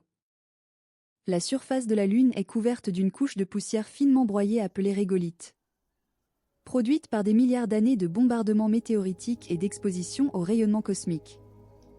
Cette poussière lunaire est extrêmement fine et anguleuse, ce qui la rend très adhérente. Les astronautes Apollo trouvèrent qu'elle s'accrochait à tout, y compris leur combinaison spatiale, et que son abrasivité causait des problèmes d'usure sur certains équipements. La gestion de la poussière lunaire est l'un des défis pratiques que devront résoudre les futures missions habitées de longue durée. La nuit lunaire dure environ 14 jours terrestres, suivie d'une journée lunaire de même durée. Les températures varient de plus de 100 degrés Celsius en plein jour à moins 170 degrés Celsius la nuit, ce qui pose des défis considérables pour les équipements et les futures habitations humaines. Les zones proches des pôles lunaires sont plus favorables, avec certains pics de montagne qui reçoivent la lumière solaire pendant plus de 80% du temps. et des cratères voisins dans l'ombre permanente où se trouvent des dépôts de glace. La lumière met environ 1 seconde et un quart pour parcourir la distance entre la Lune et la Terre. C'est pourquoi les conversations entre les astronautes Apollo sur la Lune et le contrôle de mission à Houston avaient des délais imperceptibles pour nous mais notables pour les participants. Pour les missions vers Mars, ce délai atteint de 3 à 22 minutes selon la position des deux planètes. Ce qui rend impossible le contrôle en temps réel depuis la Terre et nécessite que les astronautes soient capables d'une grande autonomie dans leurs décisions. Les étoiles brillent paisiblement. La Voie lactée s'étend majestueusement dans le ciel nocturne. Vous êtes confortablement dans votre lit, et le sommeil vous enveloppe doucement, comme une couverture chaude et douce. L'exploration de Jupiter et de ses lunes est l'un des domaines les plus passionnants de l'exploration spatiale. La sonde Galileo, qui orbita Jupiter de 1995 à 2003, découvrit des preuves convaincantes de la présence d'un océan d'eau liquide sous la surface glacée d'Europe. L'une des 4 grandes lunes de Jupiter. Cet océan, maintenu liquide par le chauffage par marée due à la gravité de Jupiter, est considéré comme l'un des endroits les plus susceptibles d'abriter de la vie dans notre système solaire. Une future mission appelée Europa Clipper doit explorer Europe en détail dans les années à venir. La sonde Cassini-Huygens, une collaboration entre la NASA et l'Agence spatiale européenne, orbita Saturne de 2004 à 2017. Elle découvrit que la Lune Encelade possédait des geysers d'eau qui s'élancent dans l'espace depuis des fissures dans sa croûte glacée. Alimentée par un océan d'eau liquide chauffé par des sources hydrothermales. La sonde Huygens, qui se sépara de Cassini et descendit dans l'atmosphère de Titan, la plus grande lune de Saturne, révéla un monde étrange avec des lacs de méthane liquide, des rivières d'éthane et des nuages d'azote. Titan est la seule lune du système solaire à posséder une atmosphère dense, et la seule planète autre que la Terre à avoir des liquides de surface. Les anneaux de Saturne, si caractéristiques que la planète semble sortir d'un livre de science-fiction, sont composés de milliards de particules de glace et de roches allant de la taille d'un grain de sable à celle d'une maison. Ces anneaux ont une épaisseur d'environ 10 à 1 km, mais s'étendent sur des centaines de milliers de kilomètres dans le plan équatorial de la planète. Ils sont relativement jeunes à l'échelle géologique, âgés d'environ 100 millions d'années seulement, et disparaîtront dans environ 300 millions d'années à mesure que leurs particules tombent progressivement vers Saturne. La vitesse de la lumière est d'environ 300 000 km par seconde, soit environ 946 milliards de kilomètres par an, une distance appelée année-lumière. L'étoile la plus proche, Proxima Centauri, est à environ 4,2 années-lumière, soit environ 40 000 milliards de kilomètres. Même avec la fusée la plus rapide jamais construite, ce voyage prendrait des dizaines de milliers d'années. Cette immensité absolue de l'espace interstellaire est difficile à appréhender, mais elle nous rappelle combien notre exploration est encore à ses balbutiements. Laissez cette pensée de l'immensité de l'espace vous remplir d'une humilité paisible et d'un émerveillement serein. Vous êtes une petite lumière dans cet univers vaste, mais votre lumière est réelle, précieuse, et vous brillez confortablement dans votre lit cette nuit. L'histoire de la propulsion spatiale est aussi l'histoire de la coopération internationale. La Station spatiale internationale, malgré les tensions politiques entre ses nations participantes, a maintenu son fonctionnement sans interruption pendant plus de 2 décennies. Un témoignage remarquable de la capacité humaine à coopérer même en période de tensions géopolitiques. La science ne connaît pas de frontières, et l'espace en particulier semble avoir la capacité d'unir les humains dans un sentiment de destin partagé. Le traité de l'espace extra-atmosphérique, signé en 1967 par les principales puissances spatiales, établit le cadre juridique de l'exploration spatiale. Il stipule notamment que l'espace extra-atmosphérique est le patrimoine commun de l'humanité, qu'aucune nation ne peut revendiquer la souveraineté sur la Lune ou d'autres corps célestes, et que les nations sont responsables des activités spatiales menées depuis leur territoire, y compris par des acteurs privés. Ce traité, bien que vieillissant, continue de régir les activités spatiales mondiales, même si la montée des acteurs commerciaux pose de nouvelles questions juridiques. La navigation spatiale repose sur des calculs d'une précision extraordinaire. Les trajectoires des sondes interplanétaires sont calculées selon les lois de la gravitation de Newton et les corrections de la relativité générale d'Einstein, qui prédisent avec exactitude comment les corps se déplacent sous l'influence de la gravité. Une erreur de quelques mètres par seconde dans la vitesse d'injection peut faire manquer une planète de millions de kilomètres des mois plus tard. C'est pourquoi les sondes effectuent régulièrement de petites corrections de trajectoire en route vers leur destination. Les manœuvres d'assistance gravitationnelle, ou swing-by, permettent aux sondes spatiales d'augmenter ou de modifier leur vitesse sans consommer de propergol. en profitant de la gravité des planètes lors de survols à faible altitude.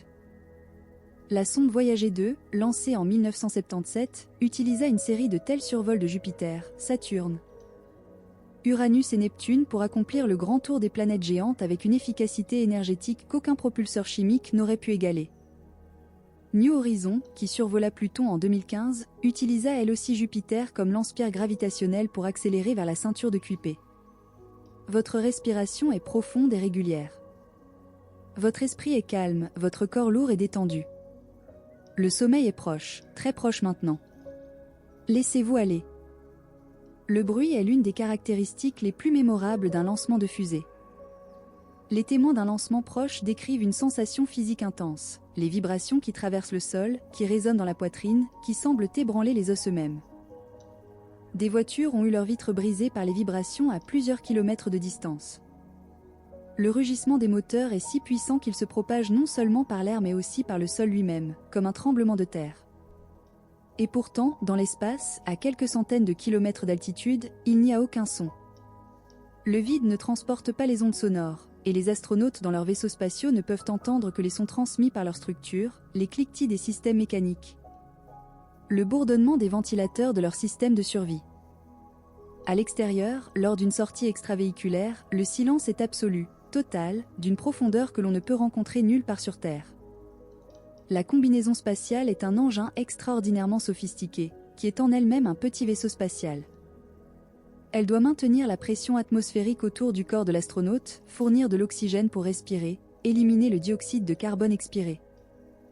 Maintenir une température corporelle stable face aux variations extrêmes de température dans l'espace, protéger contre les micrométéorites et les rayonnements, et permettre les communications. Les combinaisons spatiales modernes utilisées lors des sorties extravéhiculaires depuis l'ISS pèsent environ 125 kg sur Terre, bien que leur poids soit nul dans l'espace. L'apesanteur, ou microgravité, est l'une des expériences les plus déstabilisantes et les plus merveilleuses que décrivent les astronautes.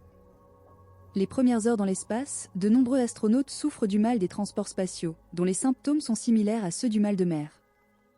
Une fois adaptés, cependant, la plupart décrivent la sensation de voler librement comme profondément agréable. Les tâches quotidiennes simples, comme boire ou manger, doivent être repensées. Les liquides se rassemblent en sphères flottantes, les miettes se dispersent dans l'air. Les astronautes dorment attachés à des sangles pour ne pas flotter dans la station pendant leur sommeil. Dormez maintenant. Laissez votre corps se reposer complètement.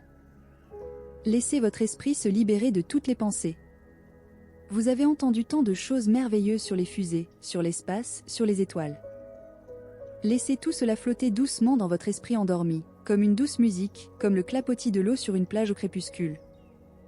Les satellites météorologiques en orbite géostationnaire, à environ 35 800 km d'altitude. Orbite à laquelle leur vitesse de révolution est exactement synchronisée avec la rotation de la Terre, semblent ainsi rester immobiles au-dessus d'un point fixe de l'équateur. Cette position est idéale pour surveiller en permanence les mêmes régions de la Terre et suivre l'évolution des systèmes météorologiques. Les prévisions météorologiques modernes, qui sauvent des milliers de vies en permettant d'anticiper les ouragans, les tornades et les autres phénomènes extrêmes, sont largement dépendantes de ces satellites. Les satellites de navigation, comme ceux du système GPS américain, du GLONASS russe, du Galileo européen ou du BeiDou chinois, ont transformé notre façon de nous déplacer dans le monde. Ces constellations de dizaines de satellites en orbite moyenne, à environ 20 000 km d'altitude, permettent à n'importe quel récepteur sur Terre de déterminer sa position avec une précision de quelques mètres en mesurant le temps de propagation des signaux radio émis par plusieurs satellites. Simultané. Les applications de cette technologie vont de la navigation automobile aux opérations militaires de précision, en passant par l'agriculture de précision et la gestion des transports. Les fusées-sondes ou fusées atmosphériques sont des fusées non satellisantes utilisées pour des études scientifiques dans la haute atmosphère, entre environ 50 et 1000 km d'altitude. Ces engins relativement modestes et peu coûteux permettent d'effectuer des mesures en haute atmosphère impossibles à réaliser autrement. La température et la composition de l'atmosphère à différentes altitudes, les vents à haute altitude, les phénomènes de physique des plasmas ionosphériques et bien d'autres phénomènes. Les aurores boréales et australes, ces spectacles lumineux féeriques qui colorent le ciel des hautes latitudes, sont causés par l'interaction des particules chargées du vent solaire avec les molécules de l'atmosphère terrestre dans les régions polaires. Les fusées-sondes ont contribué à la compréhension de ces phénomènes en permettant des mesures directes dans les régions où se produisent les aurores. La nuit s'approfondit. Le silence est complet. Votre corps est complètement immobile, parfaitement détendu. Votre esprit flotte librement dans l'espace de vos rêves. Les fusées, les étoiles, les planètes lointaines, tout cela est en vous, dans votre curiosité, dans votre émerveillement face à l'univers. Le concept de vitesse de libération s'applique à n'importe quel corps céleste. Pour quitter la surface de Mars, une fusée doit atteindre une vitesse d'environ 5 km par seconde, soit moins de la moitié de la vitesse de libération terrestre. Ce qui représente un avantage considérable pour les futures missions de retour depuis Mars. Pour quitter la surface de la Lune, la vitesse de libération est encore plus faible, environ 2,4 km par seconde. C'est pourquoi les modules lunaires d'Apollo pouvaient décoller de la Lune avec des moteurs relativement modestes par rapport aux géants nécessaires pour quitter la Terre.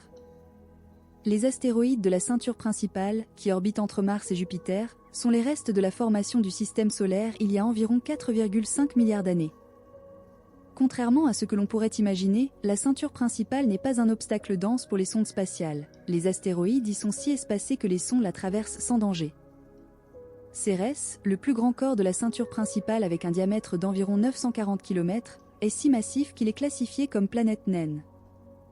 Les comètes sont des corps de glace et de poussière provenant des régions les plus reculées du système solaire, de la ceinture de Kuiper au-delà de Neptune ou du nuage d'or encore plus lointain. Lorsqu'une comète s'approche du Soleil, la chaleur solaire vaporise sa glace, créant une atmosphère temporaire appelée coma et la queue caractéristique qui peut s'étendre sur des dizaines de millions de kilomètres. En 2014, la sonde européenne Rosetta devint la première à entrer en orbite autour d'une comète, la comète Churyumov-Gerasimenko, et à larguer un atterrisseur, Philae, sur sa surface. Laissez les images de l'espace infini se fondre doucement dans vos rêves. Des comètes traçant leur voie lumineuse à travers l'obscurité, des nébuleuses multicolores où naissent des étoiles, des galaxies tourbillonnantes qui contiennent des milliards de soleils. L'univers est beau, et vous en faites partie. Les fusées du futur pourraient fonctionner sur des principes radicalement différents de ceux d'aujourd'hui. Les chercheurs explorent la propulsion nucléaire thermique, dans laquelle un réacteur nucléaire chauffe un propergol, généralement de l'hydrogène, qui est ensuite éjecté à grande vitesse pour produire une poussée. Ce principe, testé mais jamais déployé dans l'espace, pourrait permettre des voyages vers Mars avec des durées de transit réduites de moitié par rapport aux propergols chimiques actuels. La propulsion nucléaire pulsée, dans laquelle de petites bombes atomiques sont détonées à l'arrière d'un vaisseau spatial pour le propulser, a été étudiée dans les années 1950 et 1960 sous le nom de projet Orion. Ce concept, bien qu'il paraisse incroyablement brutal, pourrait théoriquement propulser un vaisseau spatial de plusieurs milliers de tonnes vers Mars en quelques semaines. Les obstacles à son développement sont évidemment immenses, à commencer par le traité d'interdiction des essais nucléaires atmosphériques.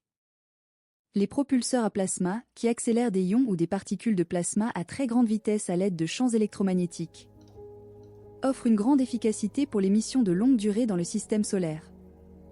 La sonde Dawn, mentionnée précédemment, utilisait des propulseurs ioniques à grille qui ionisaient du xénon et l'accéléraient à des vitesses de l'ordre de 30 km par seconde.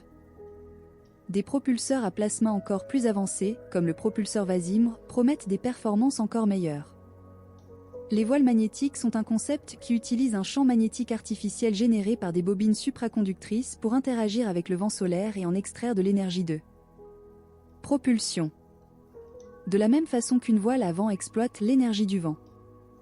Ce concept, encore largement théorique, pourrait permettre des voyages dans le système solaire intérieur sans carburant, exploitant la pression et le champ magnétique du vent solaire.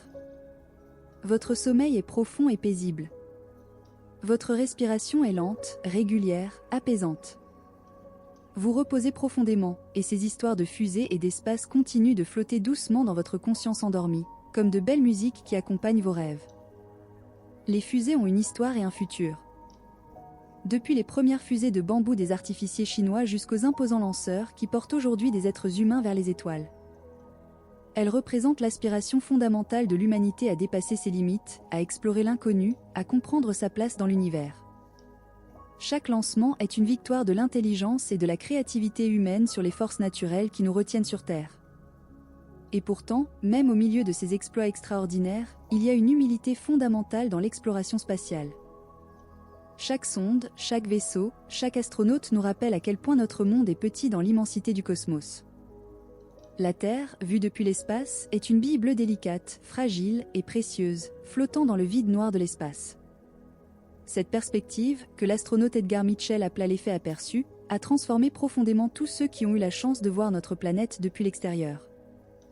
L'astronaute russe Yuri Gagarin, rentrant sur Terre après son vol historique, dit qu'il n'avait pas vu Dieu dans l'espace mais qu'il avait vu notre belle planète. L'astronaute américain Neil Armstrong, après avoir posé le pied sur la Lune, dit que les distances ne comptaient plus vraiment, ce qui comptait. C'était ce que nous faisions de notre vie sur cette planète bleue. Les astronautes reviennent souvent de l'espace transformé, avec un sentiment renouvelé de la valeur et de la fragilité de la Terre et de tout ce qu'elle contient. Laissez ce sentiment de beauté et d'émerveillement vous accompagner dans vos rêves. L'univers est grand, mystérieux, et plein de merveilles que nous n'avons pas encore découvertes. Et vous, en ce moment, vous êtes en paix, détendu, et vous glissez vers un sommeil profond et réparateur. Les programmes spatiaux ont généré des bénéfices immenses pour l'humanité en dehors de la simple exploration. Les technologies développées pour l'espace ont trouvé d'innombrables applications dans la vie quotidienne. Les matériaux résistants à la chaleur des capsules spatiales ont inspiré les combinaisons de pompiers. Les systèmes de filtration d'eau développés pour l'ISS sont utilisés dans les pays en développement. Les puces de mémoire à haute densité développées pour les missions spatiales ont contribué au développement de l'informatique personnelle. Et les algorithmes d'imagerie développés pour analyser les photos prises depuis l'espace sont utilisés en médecine pour améliorer les techniques d'imagerie médicale. Le velcro, contrairement à une légende urbaine persistante, n'a pas été inventé par la NASA.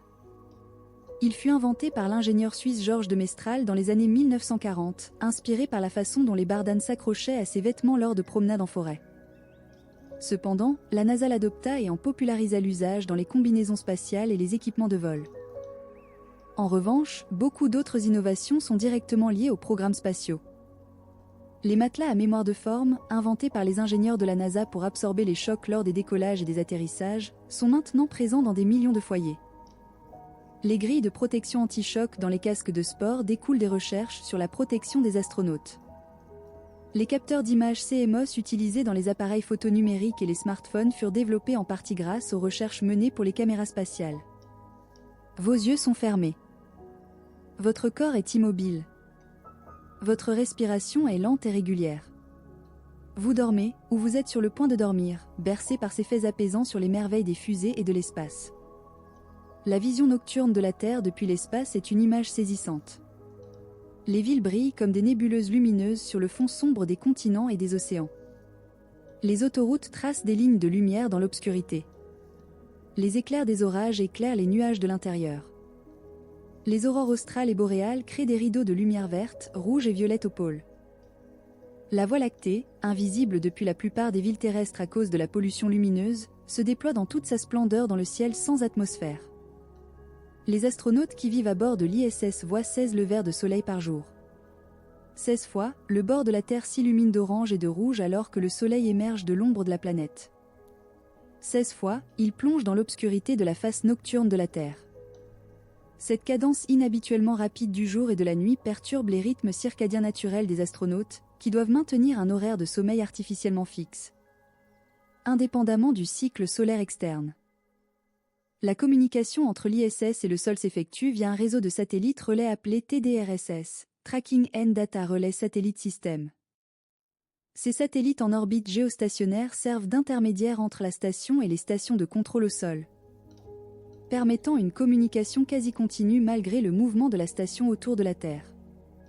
Sans ce réseau, la station ne serait en vue directe des stations au sol que pendant une fraction de chaque orbite. Les expériences scientifiques menées à bord de l'ISS couvrent un spectre extraordinairement large. Des chercheurs étudient la croissance des cristaux en microgravité, qui peut produire des protéines de structure plus pure que sur Terre, avec des applications potentielles pour le développement de médicaments. D'autres étudient la combustion en apesanteur pour améliorer les moteurs terrestres. Des biologistes observent le comportement des cellules et des organismes dans les conditions spatiales. Des physiciens réalisent des expériences avec des condensats de Bose-Einstein impossibles à réaliser sur Terre. La liste est pratiquement sans fin. Le sommeil dans l'espace est une expérience particulière. Sans la gravité pour dicter une orientation, les astronautes peuvent dormir dans n'importe quelle position, attachés à des sacs de couchage fixés à la paroi de leur module personnel. Certains préfèrent dormir avec une couverture sur le visage pour recréer la sensation de l'obscurité complète que la lumière permanente provenant des hublots pourrait autrement perturber. La station est également assez bruyante, avec le bourdonnement constant des ventilateurs, des pompes et d'autres équipements, et beaucoup d'astronautes utilisent des bouchons d'oreille. Vous dormez maintenant. Profondément, paisiblement. Les fusées, les étoiles, les astronautes, les planètes, tout cela se fond dans vos rêves, légers et doux comme la fumée d'une bougie éteinte. Bonne nuit. Bonne nuit et que les étoiles veillent sur votre sommeil. Les futurs voyages vers Mars seront parmi les aventures humaines les plus extraordinaires de l'histoire. Le voyage, qui prendra entre 6 et 9 mois selon l'alignement des planètes, exposera les astronautes au rayonnement cosmique, à la microgravité prolongée et au défi psychologique de l'isolement et du confinement dans un espace restreint. Les technologies nécessaires pour nourrir, hydrater, soigner et maintenir en bonne santé les occupants d'un vaisseau pour un tel voyage pendant plusieurs années sont un défi engineering et médical considérable. Plusieurs agences spatiales et entreprises privées ont des plans ou des projets pour des missions habitées vers Mars dans les décennies à venir. SpaceX espère envoyer des missions non habitées vers Mars dès la fin des années 2020, suivies de missions habitées dans les années 2030. La NASA planifie un scénario similaire en partenariat avec des entreprises commerciales. La Chine a annoncé ses propres ambitions martiennes pour les années 2030 et 2040. La terraformation à long terme de Mars, si jamais elle est entreprise, serait un projet s'étalant sur des siècles, voire des millénaires. Il n'existe pas de consensus scientifique ou éthique sur la question de savoir si la terraformation serait souhaitable.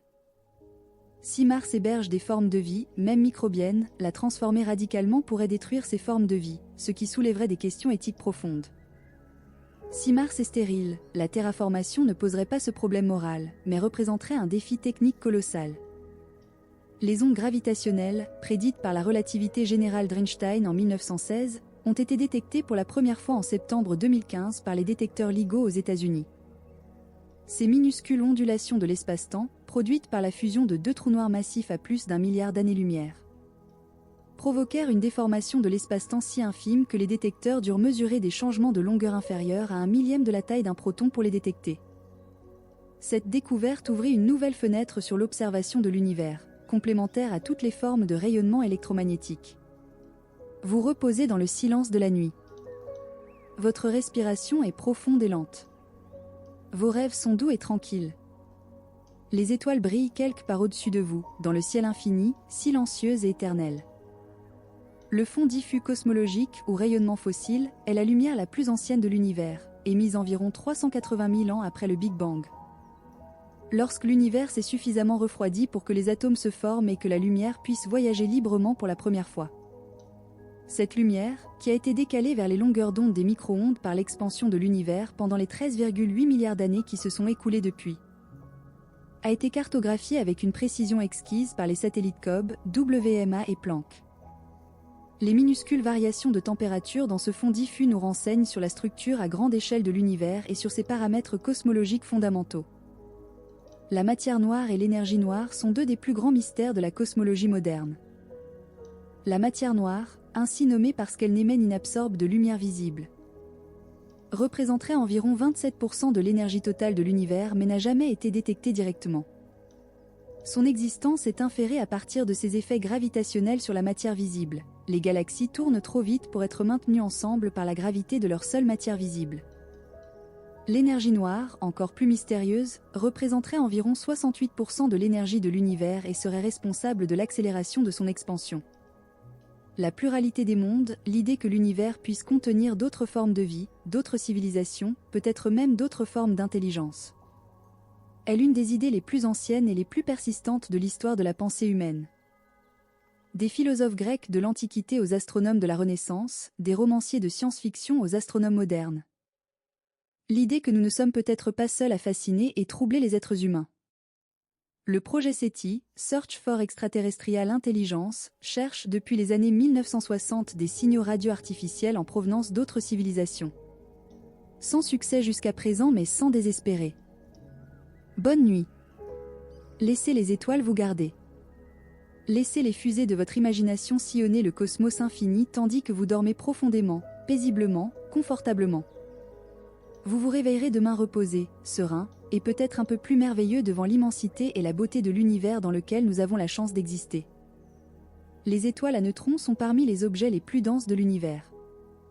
Formées lors de l'explosion d'une supernova, elles contiennent la masse du Soleil comprimée dans une sphère d'environ 20 km de diamètre. La densité de leur matière est si extraordinaire qu'une cuillerée à café pèserait environ 1 milliard de tonnes.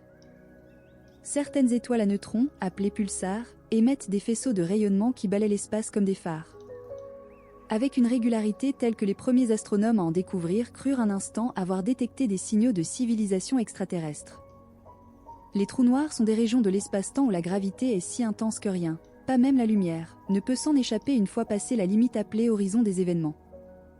Les trous noirs de masse stellaire se forment lors de l'effondrement d'étoiles massives en fin de vie. Les trous noirs supermassifs, qui trônent au centre de la plupart des grandes galaxies, ont des masses de millions à milliards de fois celles du Soleil. En 2019, le projet Event Horizon Telescope publia la première image d'un trou noir, celui au centre de la galaxie M87, distant de 55 millions d'années-lumière. La Voie lactée, notre galaxie, contient environ 200 milliards d'étoiles et s'étend sur environ 100 000 années-lumière. Notre Soleil se trouve à environ 26 000 années-lumière du centre galactique, dans un bras spiral appelé bras d'Orion. Il faut environ 225 millions d'années au Soleil pour compléter une orbite autour du centre de la galaxie, une durée appelée année galactique. Depuis la formation du Soleil il y a 4,6 milliards d'années, il a ainsi effectué environ 20 orbites galactiques. Le sommeil vous accueille, doux et profond. Vous n'avez plus besoin de penser. Laissez simplement les images de l'univers dériver dans votre esprit comme des nuages dans un ciel de printemps, légères et éphémères, sans signification particulière, simplement belles. Les premières étoiles de l'univers, appelées étoiles de population 3, n'ont jamais été observées directement mais leur existence est prédite par les théories cosmologiques. Elles se seraient formées environ 200 millions d'années après le Big Bang, dans un univers qui ne contenait encore que de l'hydrogène, de l'hélium et de très petites quantités de lithium. Ces premières étoiles, certainement beaucoup plus massives que les étoiles actuelles, auraient fabriqué dans leur noyau les premiers atomes lourds de l'univers, le carbone, l'oxygène, le silicium, le fer. Lorsqu'elles explosèrent en supernova, elles dispersèrent ces atomes dans l'espace, où ils participèrent à la formation des générations d'étoiles suivantes. Et finalement de la Terre et de tout ce qu'elle contient, y compris nous. Nous sommes, comme le dit souvent le cosmologiste Carl Sagan, faits de poussière d'étoiles. Les atomes de carbone dans nos corps, l'oxygène que nous respirons, le fer dans notre sang, tous furent fabriqués dans le cœur d'étoiles aujourd'hui disparues, qui explosèrent et dispersèrent leurs éléments dans le cosmos il y a des milliards d'années. L'exploration spatiale, avec ses fusées et ses sondes, est en quelque sorte le moyen que l'univers a trouvé pour se connaître lui-même. Cette pensée est apaisante dans sa profondeur. Vous faites partie de quelque chose d'immense, d'ancien, d'éternel. Et en ce moment, dans votre lit confortable, vous dormez le sommeil de quelqu'un qui appartient à l'univers. Bonne nuit. Les satellites d'observation de la Terre nous fournissent une quantité inestimable d'informations sur notre planète. Ils suivent la fonte des glaces polaires et des glaciers, documentant les changements climatiques en temps réel. Ils observent les déforestations, les extensions urbaines, les catastrophes naturelles. Ils mesurent la température des océans, la végétation des forêts, la chimie de l'atmosphère. Les données collectées par ces satellites sont utilisées par les scientifiques du monde entier pour comprendre et modéliser les systèmes complexes qui maintiennent la vie sur Terre. La constellation Landsat, opérée en partenariat par la NASA et l'USGS américaine depuis 1972, offre l'archive la plus ancienne d'images multispectrales continues de la Terre depuis l'espace. Cette archive de plus de 50 ans permet aux scientifiques de comparer des images du même endroit prises à des décennies d'intervalle et de quantifier les changements survenus. Les comparaisons alors et maintenant de glaciers, de forêts, de deltas fluviaux et de villes montrent de manière saisissante l'ampleur des changements que notre planète a connus ces dernières décennies. La cosmologie est la science qui étudie l'origine, l'évolution et la structure à grande échelle de l'univers. Elle repose sur les observations des astronomes et sur les théories physiques les plus fondamentales. Le modèle standard de la cosmologie, appelé modèle lambda-CDM, décrit un univers né il y a environ 13,8 milliards d'années d'un état de densité et de température extrême, qui a depuis lors subi une expansion continue. Ce modèle explique remarquablement bien les observations disponibles, mais il laisse encore ouvertes de nombreuses questions fondamentales sur la nature de la matière noire et de l'énergie noire. Sur la période de l'inflation cosmique qui aurait précédé le Big Bang, et sur les conditions initiales exactes de l'univers. Bonne nuit. Dormez paisiblement. Les étoiles veillent sur vous. L'univers continue son expansion silencieuse, les galaxies tourbillonnent dans l'immensité du cosmos, et vous, dans votre lit confortable, vous dormez profondément, sereinement. En paix avec le monde et avec vous-même. Bonne nuit. Les propulseurs à effet Hall sont une variante des propulseurs ioniques qui utilisent des champs magnétiques pour piéger des électrons et ioniser le propergol plus efficacement. Ces propulseurs, développés indépendamment par les chercheurs soviétiques et américains dans les années 1960 et 1970, sont largement utilisés aujourd'hui pour la correction d'orbite des satellites commerciaux et pour certaines missions scientifiques.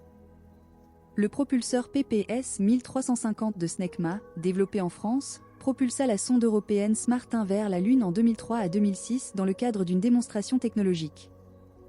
La France et l'Europe ont apporté des contributions majeures à l'exploration spatiale à travers l'Agence spatiale européenne et ses agences membres nationales comme le CNES français. La fusée Ariane, développée par l'ESA avec le soutien majeur de la France depuis les années 1970, est devenue l'un des lanceurs commerciaux les plus fiables du monde.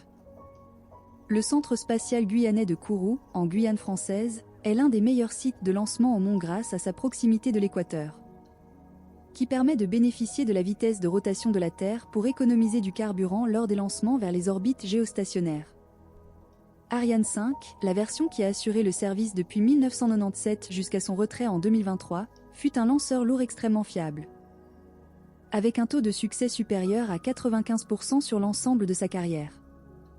Elle fut remplacée par Ariane 6, une version modernisée et moins coûteuse, conçue pour maintenir la compétitivité européenne face aux nouveaux concurrents commerciaux comme SpaceX.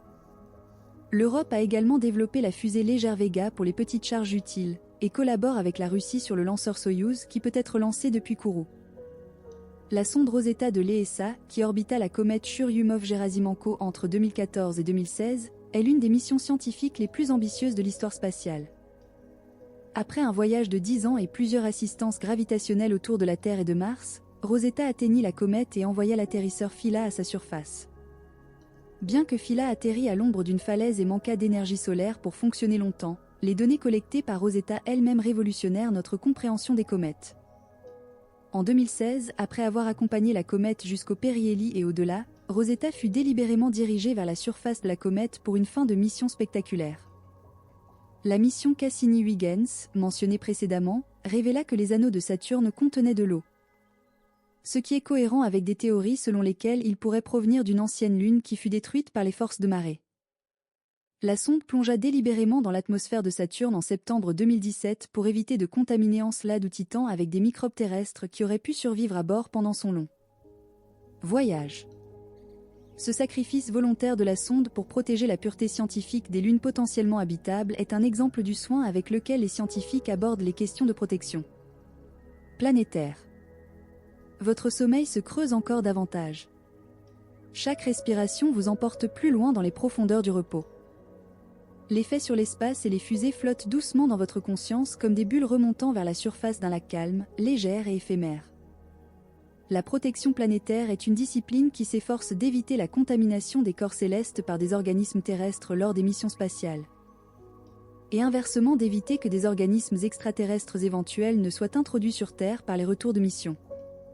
Pour les missions vers Mars ou d'autres corps potentiellement habitables, les engins spatiaux sont soumis à des procédures de stérilisation rigoureuses qui incluent l'exposition à des températures élevées, au rayonnement ultraviolet et à divers produits chimiques biocides. Ces procédures visent à réduire le nombre de microbes présents sur les engins à des niveaux extrêmement bas, sans toutefois pouvoir prétendre à une stérilité absolue. La vie dans l'espace est étonnamment robuste. Des bactéries ont survécu à l'extérieur de l'ISS pendant des années, exposées au vide, au rayonnement et aux températures extrêmes. Des graines ont germé après avoir séjourné dans l'espace pendant de longues périodes. Ces expériences suggèrent que la vie, une fois que les conditions favorables à son apparition sont réunies, est suffisamment adaptable pour survivre dans des environnements hostiles. C'est l'une des raisons pour lesquelles les scientifiques restent ouverts à la possibilité que des formes de vie, même microbiennes, puissent exister dans les océans souterrains d'Europe ou d'Encelade. Les météorites sont des fragments de corps célestes qui ont survécu à leur passage dans l'atmosphère et ont atteint la surface de la Terre. Elles nous fournissent des échantillons directs du système solaire primitif et parfois de corps spécifiques comme Mars ou la Lune. La météorite ALH 84001, découverte en Antarctique et identifiée comme d'origine martienne, fit l'objet d'une annonce extraordinaire en 1996 lorsque des chercheurs de la NASA suggérèrent qu'elle contenait des structures ressemblant à des microfossiles bactériens. Bien que cette interprétation reste très controversée et que la majorité des scientifiques l'ait rejetée, elle illustre à quel point la question de la vie sur Mars reste vivante dans l'esprit des chercheurs. Les étoiles filantes, ces traînées lumineuses qui traversent le ciel certaines nuits de l'été ou de l'automne, sont en réalité de minuscules grains de poussière interplanétaire. Souvent pas plus gros qu'un grain de sable, qui brûlent dans la haute atmosphère à cause de la friction. Les grandes pluies de météores, comme les Perséides en août ou les Léonides en novembre, se produisent lorsque la Terre traverse le sillage d'une comète. Les grains de poussière laissés sur la trajectoire de la comète entrent dans l'atmosphère terrestre et créent ce spectacle lumineux nocturne que l'humanité admire depuis des millénaires. La nuit est douce et tranquille. Les étoiles brillent dans le ciel sombre. Votre corps est détendu, immobile, confortable. Vous respirez lentement et profondément. Le sommeil est là, tout autour de vous, vous enveloppant doucement. Bonne nuit, chère âme curieuse. Que les fusées et les étoiles peuplent vos rêves de beauté et de merveille.